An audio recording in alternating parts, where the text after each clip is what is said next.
Hoy, como ha dicho Ramón, el primer tema que tenemos es capitalismo y trabajo forzado. Vamos a poner entre paréntesis esclavo, porque ahí hemos andado con la terminología, porque es como los conocemos, ¿no? Una perspectiva histórica.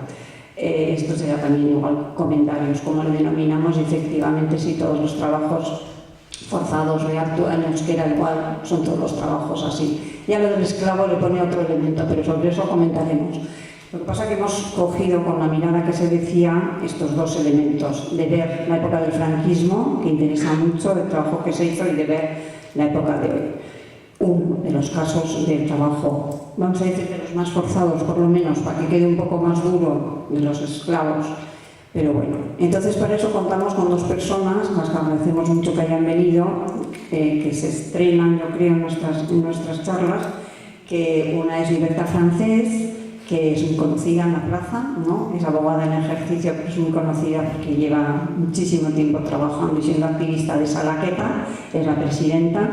Y Salaqueta tiene un trabajo encomiable en uno de los trabajos que queremos analizar en profundidad y que conocer, y los que hemos comentado muchas veces que quizá conocemos poco el trabajo que se hace desde dentro de las cárceles, si es como un derecho, si es como una aspiración, si tenían tiempos beneficios y por qué, eran beneficios o eran derechos, o que tiene un trabajo que se paga. Bueno, es bien interesante el tema y eso nos va a contar. Y luego está Fernando Mendiola, que es el que va a empezar la intervención, que también es bastante conocido en esta plaza, que empezó hace mucho tiempo con Edurne Beaumont, con aquel libro que nos encantó del trabajo esclavo en la zona del Pirineo, con la famosa carretera de Galvirangoz, que tanta solidaridad ha despertado, entre otras cosas, y tanta buena historia, ¿no? Y tanta memoria hecha. Fernán está en la universidad haciendo trabajo de docencia y de investigación muy importante, y yo creo que entre todo lo que tienen recopilado, pues vamos a contribuir también a ver esa parte de la otra mirada, la mirada de la memoria, que es muy importante. Y dentro de esos dos paradigmas de ayer y de hoy, pues nosotros seguimos con el tema de verdad, justicia, reparación y garantías de no repetición.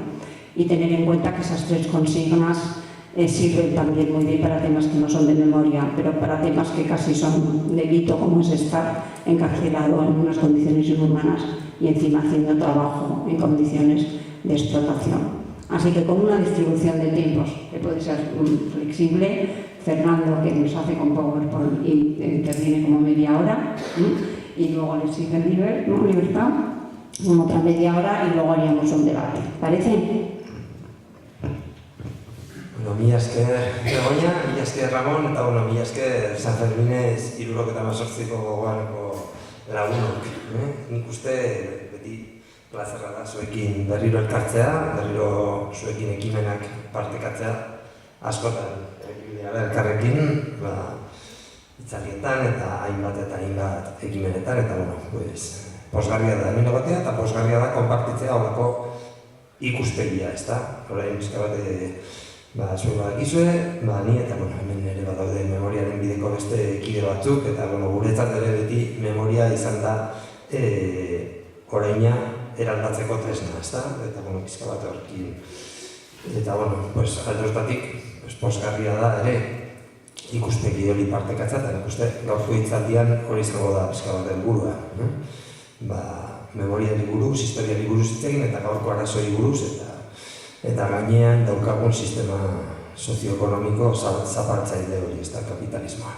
Bueno, os decía, sin más, no voy a repetir todo, que muchas gracias a Begoña y a Ramón y a todas las amigas y amigos de San Fermín 78 Gogoan, que llevamos mucho tiempo encontrándonos en diferentes espacios y sobre todo compartiendo también una mirada de la memoria, pues que tiene muchos elementos en común, ¿no? Quienes habéis estado, y aquí muchas personas habéis estado en el Alto de Galvirangoz, sabéis que siempre esos homenajes a las y los esclavos del franquismo son también espacios de denuncia de injusticias del presente, ¿no? Y en ese sentido, pues lo que vamos a hacer hoy es hablar del trabajo y hablar del trabajo forzado. Dice Ramón, luego iremos hablando, ¿no? Porque precisamente ese es uno de los temas, ¿no? Y lo que vamos a hacer es mirar un poco hacia el pasado, no solamente hacia el franquismo, sino todo el desarrollo del capitalismo, y volver otra vez a la realidad de las cárceles de hoy en día, que yo creo que es, además, a donde se nos va la mirada muchas veces y la cabeza cuando hablamos de trabajo forzado de presos y prisioneros, ¿no? El punto de partida, y yo creo que también por eso estamos aquí, está Edurne, Pilarcho, Memorial en Videa, ¿no? Empezamos hace ya mucho tiempo, y no solo nosotros, sino también con mucha gente también de alrededor, del tejido social del Casco Viejo, Guski Vidiak, Rubén también sabe algo de esto.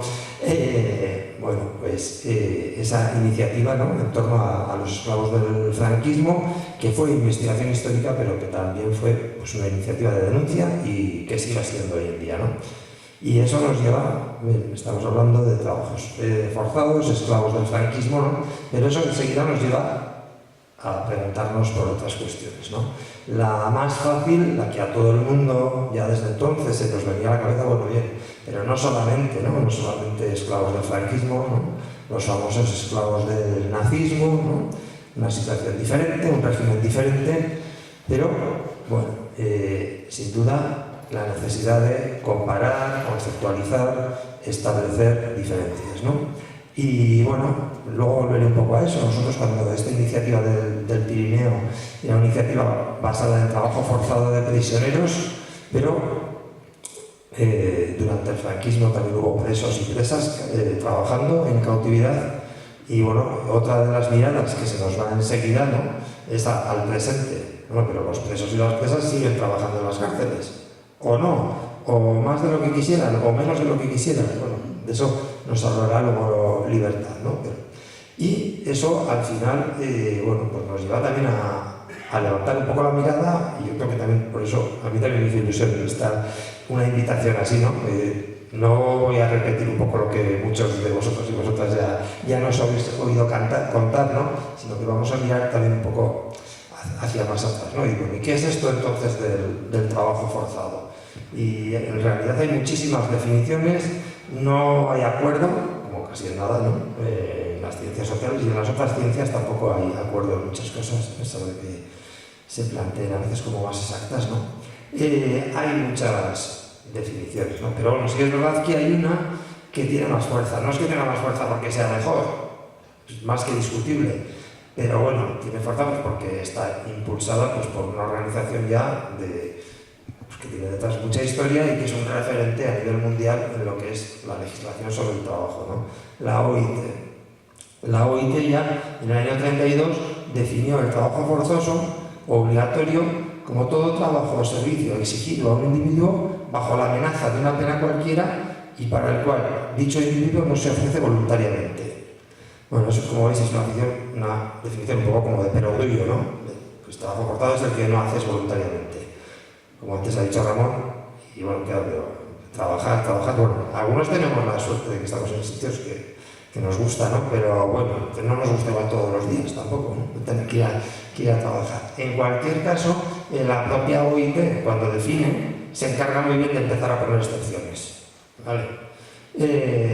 Trabajo militar, que durante siglos y siglos había sido un trabajo pagado, no es trabajo forzoso, porque los estados tienen derecho a imponer servicio militar. Bueno, trabajo que forme parte de obligaciones cívicas, no se sabe muy bien lo que son, pero eso es también un cajón desastre, como para también obligar a la gente a trabajar. Trabajo que se exija a un individuo en función de una condena pronunciada, eso también es otra excepción, ¿vale? Ahí también luego habrá sus espacios oscuros, porque no te condeno a trabajar, pero estás mejor en la cárcel si trabajas. Entonces, bueno. Y luego, no, en tiempos de catástrofe, ¿no? Una guerra, inundaciones. Y luego aquí tampoco están estas excepciones iniciales, pero también se discutió en la época, las potencias coloniales, que las grandes potencias europeas, también tenían derecho a imponer trabajos a las comunidades de los espacios colonizados, ¿no? O sea que, como veis, gran parte del trabajo forzado no entra dentro de la definición de trabajo forzado. O sea que es una cuestión un poco discutible. La OIT ha seguido hablando sobre esto y en realidad podemos decir que mantiene prácticamente la misma definición, pero ha introducido una novedad importante, y es la de decir que también Bueno, ahora dice, ahora hay que hablar de esclavitud moderna. Y dentro de la esclavitud moderna entra lo que antes llamábamos trabajo forzado y también el matrimonio forzado. También tiene su lógica. Está bien reconocer que el trabajo de cuidados y de reproducción, cuando se hace en contra de la voluntad, también se convierte en esclavitud. Claro que tiene su lógica y responde también en gran parte a las reivindicaciones que ha puesto sobre la mesa el movimiento feminista. Pero bueno, también si miramos esto hacia la historia, ¿no? La historia no a la historia de todo el mundo, sino también a la historia de Euskal Herria, la historia de cuántos hombres y sobre todo cuántas mujeres han sido obligadas a casarse, ¿no? O luego, una vez que se han casado, no han podido salir de ahí. Así que yo vengo aquí a poner un poco preguntas, más que luego al final veremos si podemos responder, ¿no? Y bueno, hoy en día hay prácticamente 50 millones, según la OIT, 50 millones de personas obligadas a trabajo forzado, de las cuales poco más de 20 millones son matrimonio forzado, 27 millones son diferentes tipos de trabajo forzado, ¿no? Excluyendo al matrimonio. Y de entre ellos, pues, 6 millones, sobre todo de mujeres que están obligadas al trabajo sexual en redes de prostitución, explotación sexual, pornografía, etc. Bueno, todo esto al final lo que nos hace es, cuando miramos hacia la historia, pues despertarnos nuevas preguntas. Los historiadores y las historiadoras no solemos estar muy conformes con la definición que hace la OIT. Tiene su virtualidad además, que a veces la podemos utilizar, como ha sido hace poco en relación con la querella que se ha puesto por el trabajo forzado en el Estado español. Pero, bueno, como veis, las aristas son muchas, ¿no? Hasta qué punto, bueno, y luego vamos a ver algunos ejemplos, tanto que se discute hasta qué punto se puede hablar de esclavitud o no, de trabajo forzado o no, y también en inglés se habla mucho de trabajo unfree, ¿no? Que sería trabajo no libre, ¿no? Que se utiliza en inglés, para decir, no es forzado pero tampoco es libre. Bueno, esto se utiliza mucho, aquí os he puesto siempre la portada de un libro, pero hay libros y libros y libros. Bueno, a ver, podéis decir esto, ¿qué sentido tiene discutir sobre esto? No, bueno, tiene un sentido, y tiene un sentido en todo lo que es la economía liberal, pero también dentro de la economía marxista, ¿no? Porque Marx, por supuesto, y Engels, claro que denunciaron la explotación en el trabajo, y claro que definieron el trabajo como el capitalismo como un espacio estructuralmente violento, pero al mismo tiempo pensaban o defendían que las relaciones de producción, al contrario que en la esclavitud o al contrario que en el feudalismo, se definían a partir de una cierta libertad legal.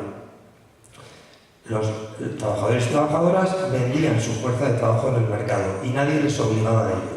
Pues sí, les obligaba la pobreza, pero a diferencia de los esclavos o las esclavas o de los siervos feudales, no tenían la obligación legal de trabajar. ¿Qué es lo que hemos visto? ¿Qué es lo que ha demostrado la historiografía y también la historiografía marxista? Pues que no está tan claro esto, que el capitalismo continuamente ha estado recurriendo también a formas legales para imponer el trabajo, ¿no? Y por eso se habla también de diferentes mesetas de esclavitud, diferentes épocas de esclavitud.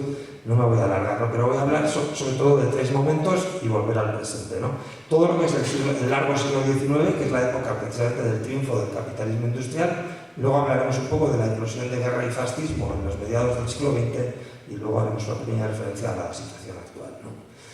Bueno, esclavitud, ¿vale? Hablamos de las sociedades esclavistas, la antigüedad, pero resulta que a finales del XVIII y durante la primera mitad del siglo XIX podemos decir que es la edad dorada de la esclavitud de la modernidad, ¿eh? Es la época en la que más esclavos y esclavas llegan a América y es la época en la que hay un boom de 3 productos, café, algodón y azúcar, que invaden los mercados mundiales y que son fundamentales para el desarrollo del capitalismo, de la industria textil, pero también de la alimentación y también del ocio, que están producidos básicamente a partir de mano de obra esclava, no forzada, unfree, no sé qué, no, esclava, ¿no?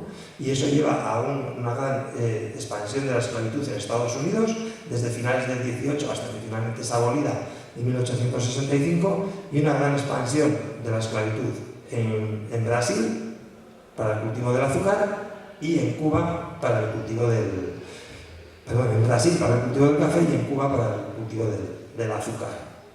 ¿Vale? Por lo tanto, cuando explicamos en clase el desarrollo del capitalismo, proletarización y esclavización. como antes no había habido desde hace muchos siglos, ¿no? No solamente esto, también nos encontramos en el siglo XIX un gran crecimiento de migraciones internacionales, que es lo que se llama, o lo que hoy en día se llama migraciones, esclavitud por deuda, en inglés se habla también de debt bondage, o en América se hablaba en el siglo XIX de los culís.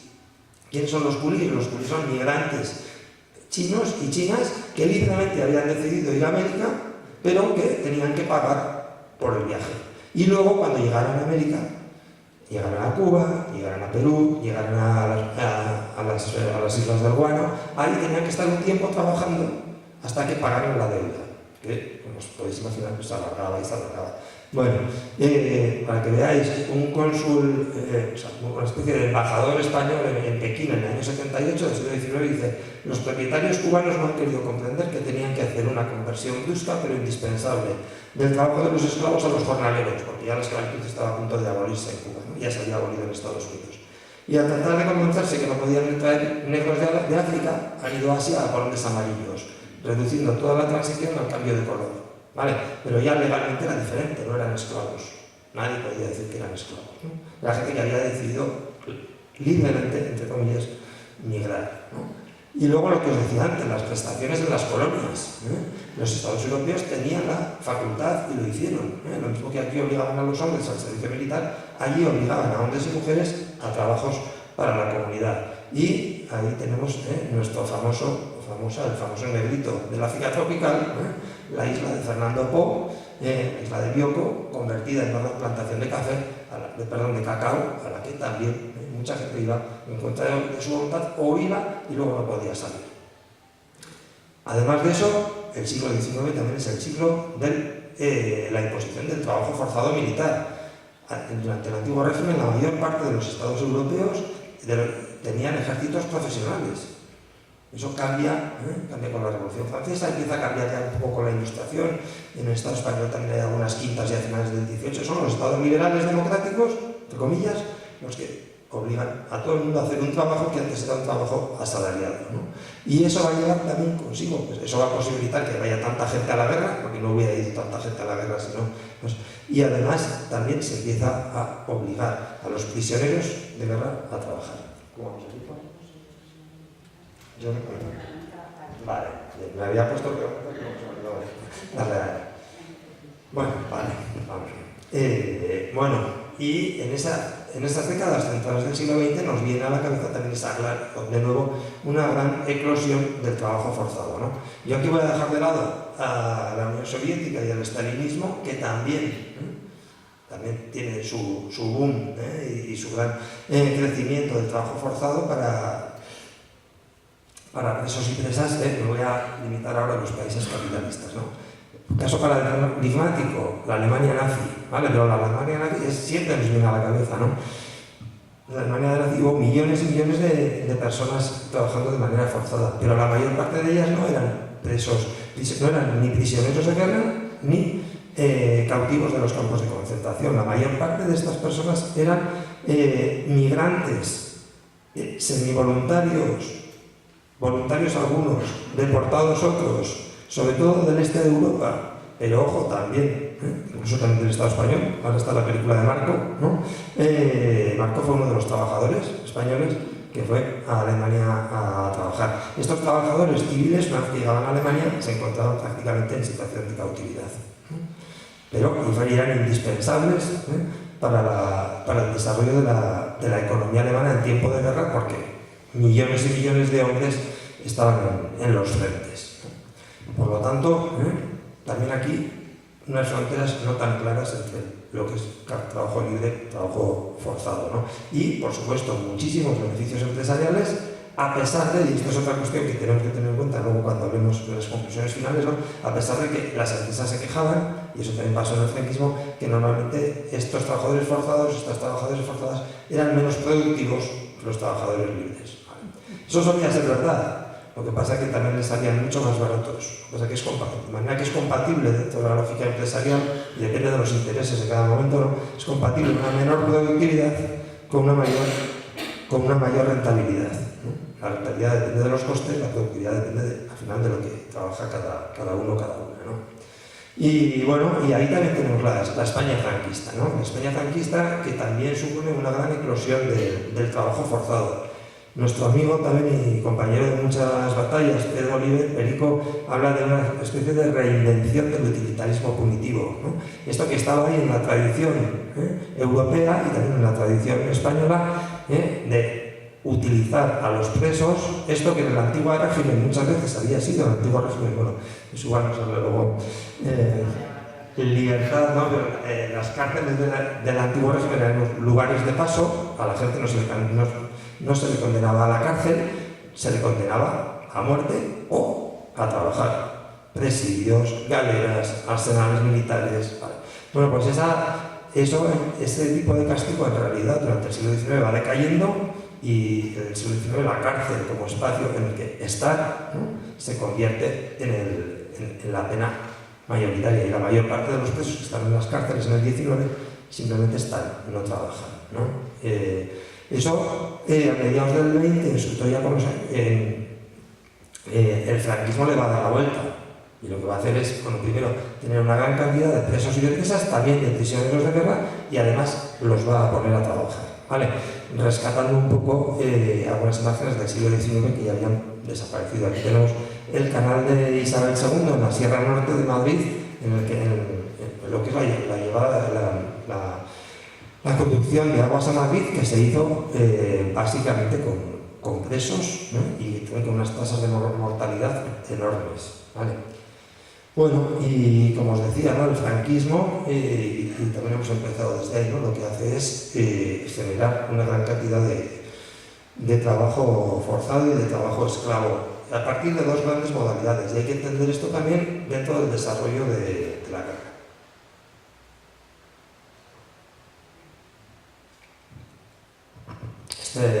2 o 3 minutos que ya os lo sabéis, pero hace falta recordarlo, lo sabéis, cuando lo que se prepara en la primavera del 36 no es una guerra, lo que se tiene en mente no es una guerra, lo que se tiene en mente es un golpe de Estado y un nuevo tipo de régimen, ¿no? Y lo que tienen claro los militares golpistas es que para asentar ese golpe de Estado y para asentar ese régimen, no para hacer una guerra, lo que hace falta es generalizar el terror, ¿no? Como muy bien dijo Mola, y para eso lo que hacía falta era matar, básicamente, ¿vale? Y además matar sin esperar a procesos legales, ¿vale? Y es la represión del verano del 36 en Navarra, pero es también la represión que se da en otras zonas del Estado español, sobre todo Valle del Ebro, Valle del Guadiana, Vega del Guadiana, del Guadalquivir, ¿no? Pero el golpe fracasa inicialmente. Lo que nos encontramos es con una guerra, y lo que nos encontramos es que poco a poco las autoridades golpistas van cambiando su lógica, van burocratizando la represión y van viendo cómo aumenta de una manera cada vez mayor el número de cautivos que van haciendo en los frentes de batalla. Y eso les va a llevar a desarrollar dos tipos de cautividad que luego van a dar pie a 2 tipos de trabajo forzado. En primer lugar, el concentracionario. En la primavera del 37 se pone en marcha la inspección de campos de concentración de prisioneros, con el mismo nombre que ya tenía en Alemania. Se dan unas normas para clasificar a los prisioneros, y también en mayo del 37 se dicta el decreto de concesión del derecho al trabajo a presos y prisioneros. Que el mismo decreto dice que es un derecho, pero que si no quieres acogerte a ese derecho, pues se convierte en deber, ¿no? O sea, al final, presos y prisioneros a trabajar. Y salen ahí, además, estas 2 líneas, ¿vale? Y se diferencian también muy claras legalmente. El trabajo de concentracionario es el más intenso en el momento, el que llega, en esta gráfica lo veis, que llega en estas barras azules, que lleva entre el año 38 y el 40, pues casi a los 100.000 prisioneros, trabajando en batallones de trabajadores, batallones disciplinarios de soldados trabajadores, entre ellos los que estuvieron en Roncal y en otras zonas de todo el Pirineo navarro, ¿vale? Unos 15.000 trabajadores forzados en el Pirineo navarro, también en la zona de la Ribera, en Alchazo, en el ferrocarril. Bueno, es un trabajo muchísimo más intenso en el momento, que además, como veis aquí en la gráfica, numéricamente es superior, pero también tiene una vida muchísimo más corta. En diciembre del 42 prácticamente se disuelven todos los batallones y en el 45 ya pues no queda prácticamente nada de trabajo concentracionario. El trabajo penitenciario, que nace a partir del año 38, se da con la creación del sistema de redención de penas por el trabajo. Eso va a generar un sistema en el que a la gente no se le condena a trabajar, de nuevo las ambigüedades, ¿no? Pero se le dan premios por trabajar, o no se le dan premios, simplemente se le libra de una muerte por hacinamiento en la cárcel, ¿vale? Estamos hablando de libertad, ni mucho menos, ¿vale? Pero sí que estamos hablando de estos presos de Franco no habían sido condenados a trabajar. Por lo tanto, según la OIT, es dudoso. Lo que pasa es que, bueno, la OIT... Bueno, entramos ahí en un terreno que quienes defienden los apologetas que hubo en su tiempo y todavía sigue habiendo del trabajo forzado en el franquismo, pues es lo que dicen, ¿no? Vale. Y bueno, ¿qué es lo que nos encontramos en el franquismo? Pues que más o menos todo esto pues va a ir decayendo, ¿no? Y en realidad las cárceles poco a poco pues van teniendo muchísimos menos presos, y el trabajo de presos y presas también va decayendo. Va a decaer a partir del año 70 todo lo que es el trabajo exterior y se van a quedar los talleres penitenciarios, ¿vale? Talleres penitenciarios en que desde la transición hasta el año 2005, luego Libertad Ciudadana, los datos más actuales, pues ha habido pues en torno a 3.000, 4.000, 5.000 presos y presas trabajando, ¿no? En unas condiciones también pues más que denunciables, ¿no? Y es en esta situación en la que estamos ya, en la situación de la globalización neoliberal, en la que el trabajo forzado sigue teniendo ahí su rastro, ¿no? Su rastro. ¿Dónde nos lo encontramos también? En todo lo que es la esfera de deslocalizaciones. Las empresas, las grandes empresas, lo que dicen muchas veces es que no, ellas no son responsables. Aquí tenemos el caso de Zara. Zara fue condenada en Brasil en el año 17. Bueno, lo reconoció, dijo que era un problema de que no había controlado muy bien, que no se había enterado, pagó y ya está, pero no era un problema de Zara, decían, era un problema de unos suministradores locales que tenía lo mismo, ¿vale? Las empresas también tienen ahí sus estrategias y también eso hace difícil seguir el rastro del trabajo forzado. ¿Quiénes son hoy en día los más vulnerables a nivel mundial? Claramente, aparte de la cuestión de género que antes hemos comentado, pues los migrantes y las migrantes, ¿vale? La legislación migratoria lo que hace es situar a estas personas en una mayor vulnerabilidad, tienen que aceptar condiciones que si no lo aceptarían y además, en el caso de salirse, de escaparse del puesto de trabajo, pues muchas veces se arriesgan a lo que es la deportación, ¿no? Así que, simplemente ya para terminar, pues de nuevo señalar que es una cuestión compleja, que es una cuestión que no va a menos, según la propia OIT, las cifras de trabajo forzado han aumentado desde el año 16 al 21 y lo que vemos a lo largo de la historia y en el presente es que el capitalismo sigue siendo forzado por el trabajo forzado. No solamente con ese trabajo forzado de coerción económica, sino también de coerción legal y política, ¿no? Es una apuesta, o sea, normalmente es una apuesta minoritaria de las empresas, el capitalismo funciona sin esclavos y esclavas, pero sí que es imprescindible en muchas ocasiones, ¿no? Y tiene también diferentes, a veces para ampliar los márgenes de beneficio, a veces para paliar también las situaciones de escasez relativa de mano de obra y a veces simplemente pues para castigar a la gente, ¿no? Y bueno, pues he ido un poco como de prisa, pero yo creo que más o menos me he ajustado y simplemente no sé si hemos esclarecido algo, pero se trata de que también está bien que en estos espacios seamos conscientes de los debates que hay, ¿no? Y de, bueno, que a veces las cosas no son blancas y negras en términos jurídicos, pero sí son blancas y negras en términos de explotación, de denuncia y de exigencia, por supuesto, de derechos laborales y de libertad en el trabajo cada vez mayor. Y ya está.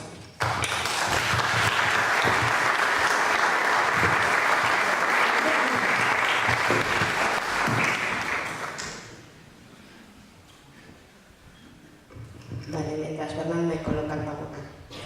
Bueno, este es mi super PowerPoint que en comparación con el de Fernán me da vergüenza. Súper básico. Soy de primero de GB de PowerPoint.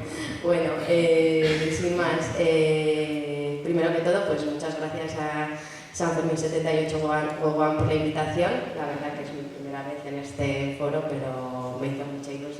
la invitación, como que desde esta iniciativa se pensara en el tema de prisión y de trabajo en prisión para traerlo a estas jornadas que me parece que son súper interesantes, tocando muchos temas del ayer y de hoy, así que también enhorabuena por las jornadas.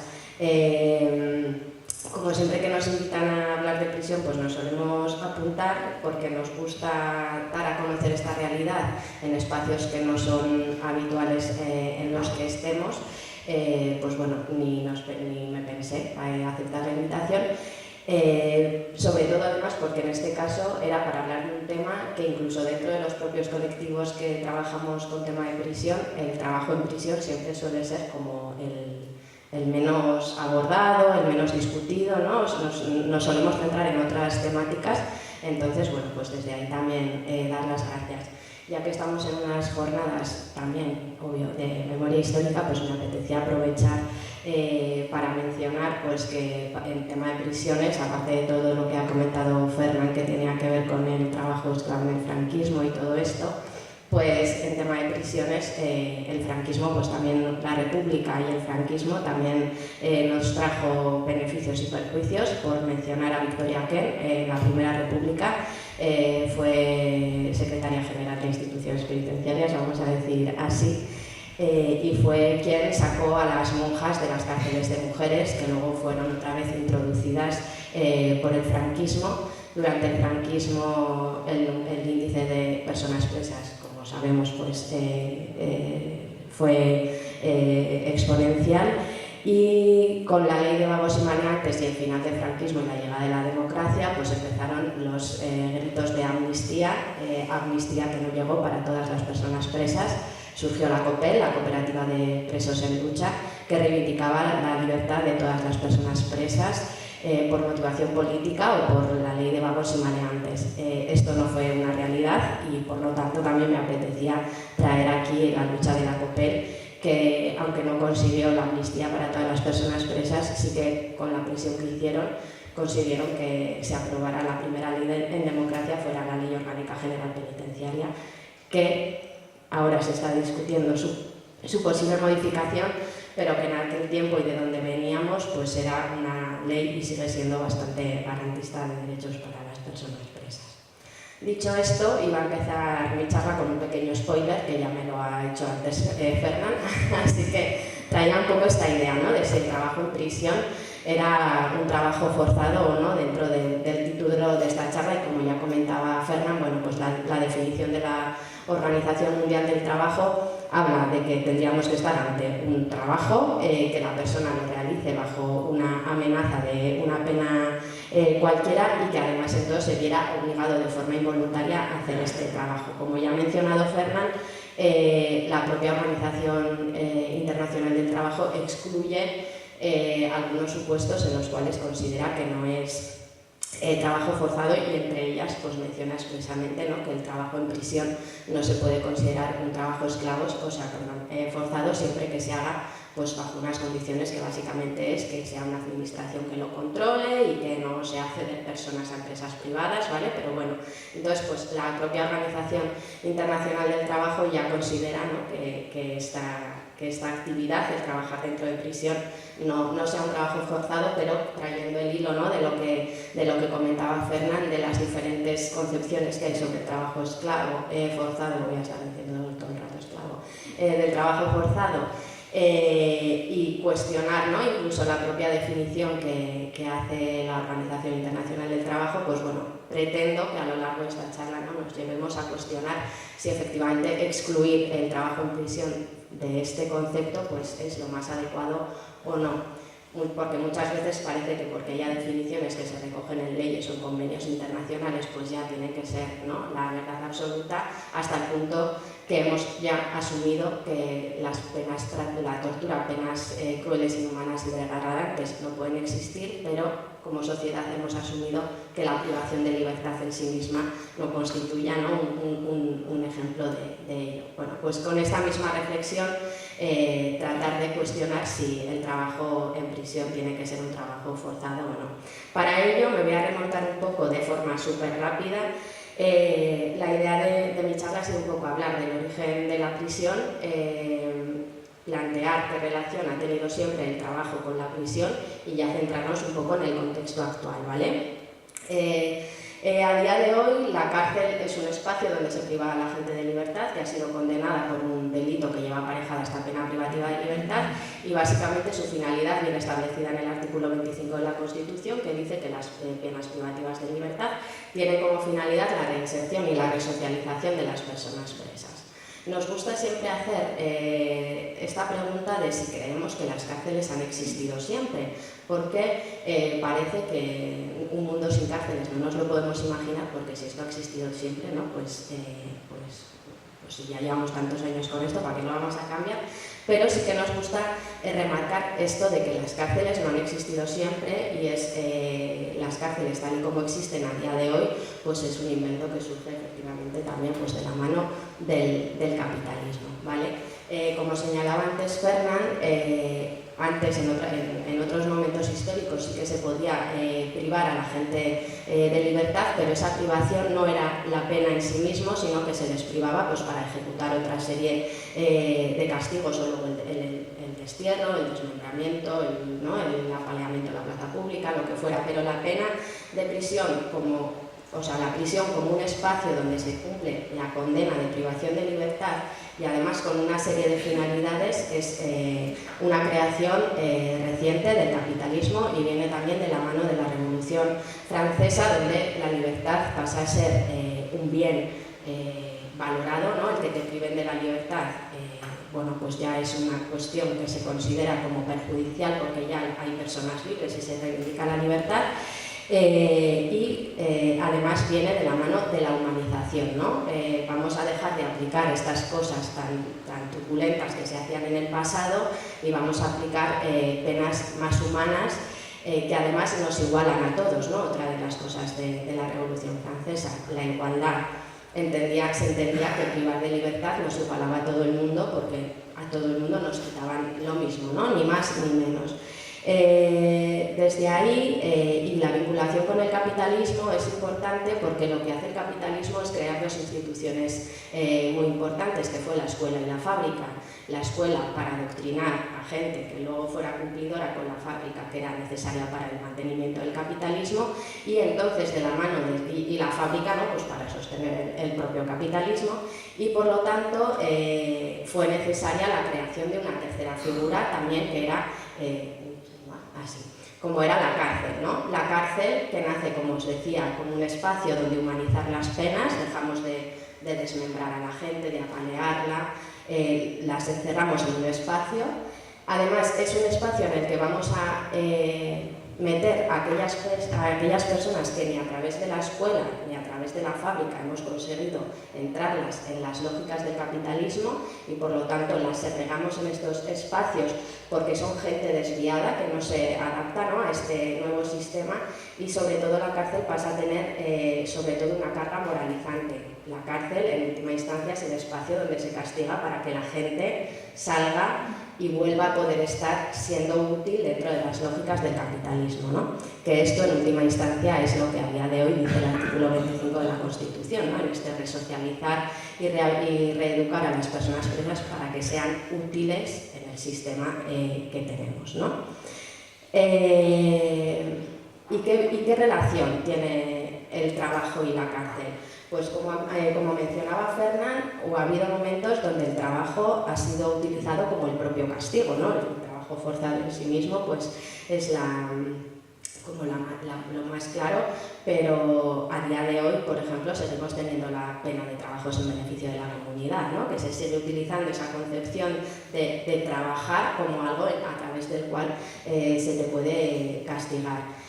Sin embargo, con toda esta transformación de la cárcel que os comentaba ahora, esta evolución de utilizar el trabajo como un castigo se desvincula de ese castigo, y entonces el trabajo pasa a tener una función diferente para la cárcel, que pasa a ser una función más tratamental que una función de castigo, ¿vale? Esto viene un poco, claro, esto os lo estoy contando así un poco al corri-corri para que entendáis un poco, para dar 4 pinceladas de la evolución. de la relación entre trabajo y prisión, pero bueno, en esta relación de vamos creando cárceles donde consideramos que son espacios más humanos, con esta carga moralizante, vamos a hacer elementos útiles, empiezan a aparecer diferentes sistemas de encierro, ¿vale? Y estamos hablando, por ejemplo, del sistema filadélfico, en el que ahí, por ejemplo, se prohibía trabajar. Eran cárceles donde era estar siempre solo, sin contacto con el exterior, sin contacto dentro de las prisiones con nadie más, y por lo tanto ahí el trabajo estaba prohibido. Luego podemos hablar de otros sistemas donde ya el trabajo empieza a ser un elemento para que durante todo el día las personas presas están aisladas, pero luego durante el día trabajan porque se considera que ese trabajo es una forma de reeducar. Y además se dan cuenta que el trabajo en prisión además es económicamente rentable, porque así las prisiones se pueden empezar a sostener y pueden generar también negocio en relación con las prisiones, ¿no? Estos modelos que son de Estados Unidos pues reflejan también un poco cómo en Estados Unidos a día de hoy, ¿no? Todavía las cárceles pues bueno, aquí ya empiezan a serlo, pero bueno, cada vez más las cárceles son negocios capitalistas donde la mano de obra presa pues es muy rentable, ¿no? Bueno, esto va evolucionando hasta lo que tenemos a día de hoy en el Estado español, que es un sistema penitenciario que se basa por las lógicas de la individualización científica del tratamiento de cada una de las personas presas, ¿vale? Esto dice el artículo 72 de la Ley Orgánica General Penitenciaria. Esto, que queda muy rococó, ¿no? Sistema de individualización científica, lo que viene a decir es que una persona, cuando está en prisión, como tenemos que cumplir con ella la finalidad de resocializarla y reinsertarla, bueno, pues vamos a seguir un proceso en el que yo, institución, fijándome en las circunstancias que tiene esa persona, voy a ver qué necesita hacer para reincorporarse a la sociedad. Yo le voy a decir que tiene que hacer esto, y la persona, si va cumpliendo lo que yo le digo, pues bueno, pues va evolucionando y va consiguiendo más cotas de libertad hasta que llega a su libertad definitiva, ¿vale? Esto que os sonará, estamos hablando de la clasificación de tercer grado, segundo grado, bueno, me imagino que son conceptos que más o menos os suenan, pero que un poco lo que hacen es marcar la progresión de la evolución tratamental, ¿vale? El primer grado es un régimen en el que la persona está aislada las 24 horas del día y solo tiene 2 horas para poder hacer alguna actividad fuera de la celda. El segundo grado es la fórmula habitual que todos pensamos cuando pensamos en prisión, ¿no? Es estar en prisión, en la celda, saliendo a hacer actividades, comer, tal. Y luego el tercer grado, que es ese grado que consigues conforme tú has ido evolucionando positivamente en este tratamiento que te ha ofrecido la prisión, ¿vale? Todo eso se hace a través del PIT, que es ese nombrajo que os he puesto ahí al final, que es el Programa Individual de Tratamiento, ¿vale? En todo esto, porque, os he querido contextualizar un poco esto porque es importante que entendáis que el trabajo dentro de prisión es un elemento más de este tratamiento penitenciario que va encaminado a la reinserción y la resocialización de las personas presas. Entonces, en este concepto de que hemos hecho las cárceles más humanas y entonces queremos reinsertar y resocializar y vamos a hacer todo lo posible por las personas presas para que salgan bien, pues el elemento del trabajo es un elemento más a valorar, porque en el fondo el sistema lo que está queriendo es, bueno, generar personas que dentro de prisión adquieran las habilidades suficientes para luego salir y seguir siendo rentables, ¿no? para el propio sistema capitalista.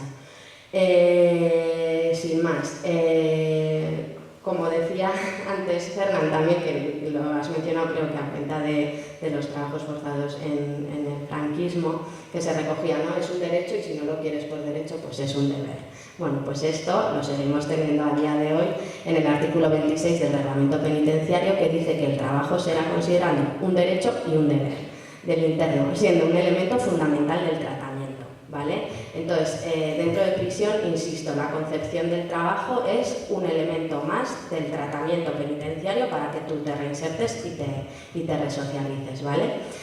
Se recogen además una variedad amplia de trabajos, porque claro, estamos pensando en trabajo en prisión, pero el reglamento habla de diferentes modalidades de trabajo. Se puede considerar trabajo en prisión, que me lo he puesto aquí porque ocupaba mucho.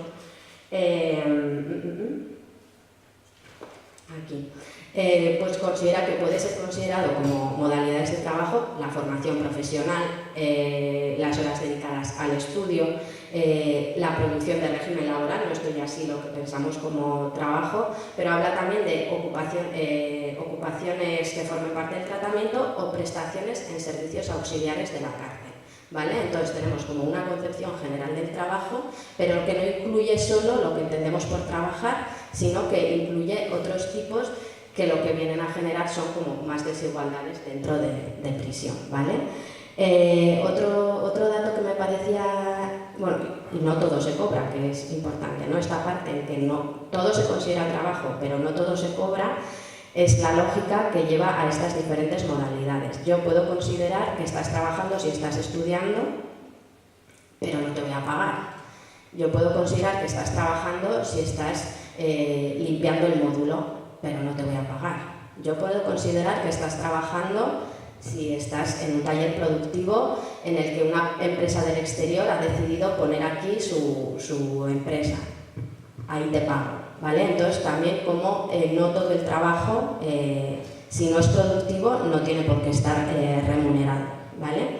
Luego otra cuestión que me parece importante señalar en relación con el trabajo en prisión y que también se apuntala, ¿no?, esta discriminación es que para las personas presas que trabajan no se les aplica el Estatuto de los Trabajadores, sino que existe una normativa específica para regular esta relación laboral especial que tienen las personas presas con la administración penitenciaria, que se gestiona a través de esta entidad estatal de trabajo penitenciario y formación para el empleo, ¿vale? Esto es un organismo público que lo que viene a realizar es organiza dentro de las prisiones pues, formación que considere interesante ofrecer a las personas presas para mejorar su empleabilidad y ofrecer puestos de trabajo dentro de prisión, bien porque las propias cárceles generan trabajo para sostenerse, estoy pensando lavandería, cocina, panadería, economato, ¿vale? Esto es actividades que puede generar la propia prisión o fomenta convenios con empresas del exterior para que empresas del exterior decidan poner dentro de la cárcel pues una sucursal, ¿no?, como una filial, una delegación, eso, pues ponerla dentro de prisión, ¿vale? Y entonces ahí también es este organismo quien gestiona estas cuestiones, ¿vale? En datos, ¿esto en qué se resume? En junio de los más actuales que he encontrado, ¿vale? Sacar información de prisión es bastante complejo y conforme vas queriendo centrarte en un tema, pues más complejo. Entonces, los más actuales que he encontrado serían que en junio de 2024 había 48.763 personas presas en las cárceles dependientes de la Secretaría General, ¿vale? No sé si sabéis, me imagino que sí, pero en el Estado español en estos momentos tenemos 3 secretarias de instituciones penitenciarias diferentes, vamos a llamarlas así. Una sería la de todo el Estado, menos Cataluña, que tiene su propia administración penitenciaria, y País Vasco, ¿vale? Que también la tiene. Entonces, quitando estos territorios, ¿vale?, en el resto de cárceles que rige la Secretaría General había estas personas presas.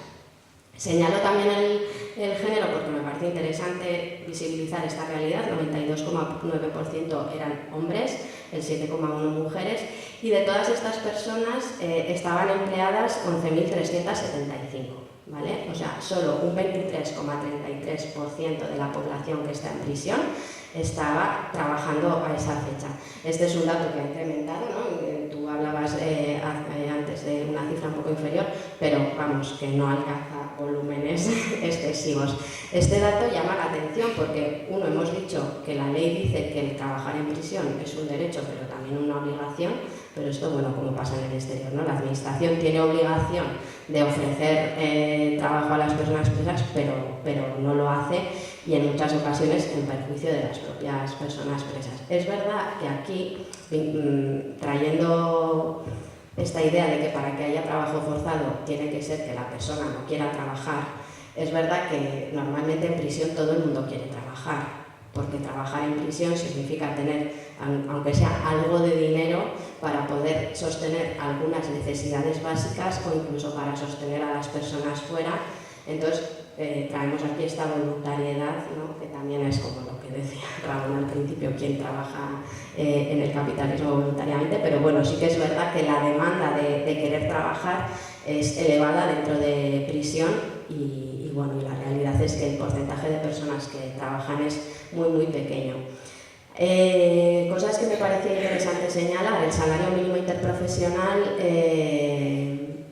estaba para este año en algo así como 8 euros la hora, más o menos.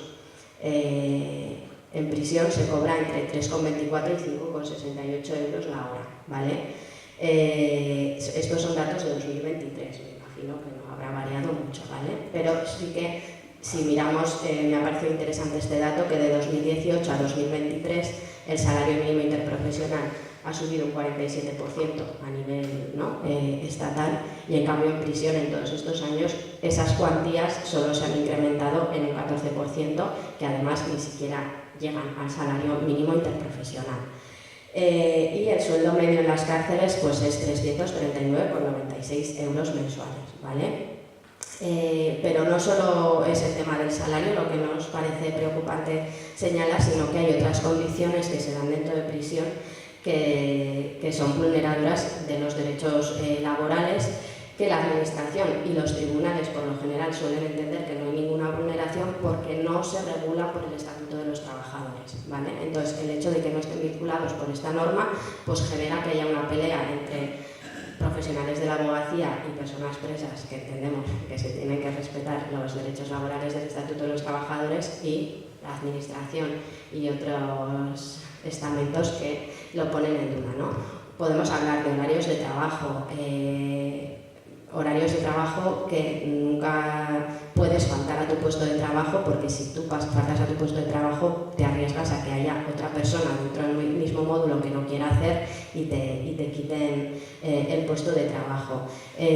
Sin descanso, partidos, fines de semana continuos, ¿vale? Los horarios son muy intensos, absolutamente constantes, porque al final la persona está ahí todo el rato, entonces se pueden atender cualquier necesidad que pueda surgir. El acceso al puesto de trabajo es muy aleatorio, porque al final, como os decía antes, esto depende del programa tratamental de cada uno. Este programa tratamental lo decide un organismo que se llama la Junta de Tratamiento, y entonces la Junta de Tratamiento va diciendo a quién considera que le tiene que dar un puesto de trabajo, y este puesto de trabajo no se adjudica porque tengas o dejes de tener la cualificación adecuada, sino porque además van a valorar si te estás portando bien en la cárcel o no, si tienes necesidades familiares para sostener fuera o no, si estás preventivo o penado, si te queda mucho tiempo o poco tiempo para salir en libertad. Entonces entran en juego, ¿no?, otra serie de condicionantes que no rigen el mercado laboral, sino que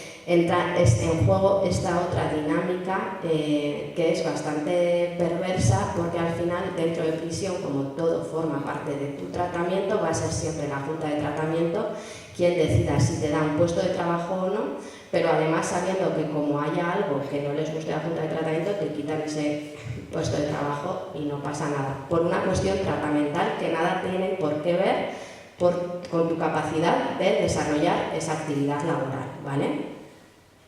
Luego también está en cuestión el hecho de si dentro de prisión la gente se puede asociar o se puede sindicar, ¿vale? La ley dice que sí se puede hacer, nadie lo hace, porque si tú, que dentro de prisión lo que tienes que hacer es obedecer para poder salir cuanto antes, a ver quién es, ¿no?, la guapa que se pone a organizar una asociación o un sindicato para reivindicar determinadas cuestiones, con lo cual esta posibilidad también se ve muy limitada.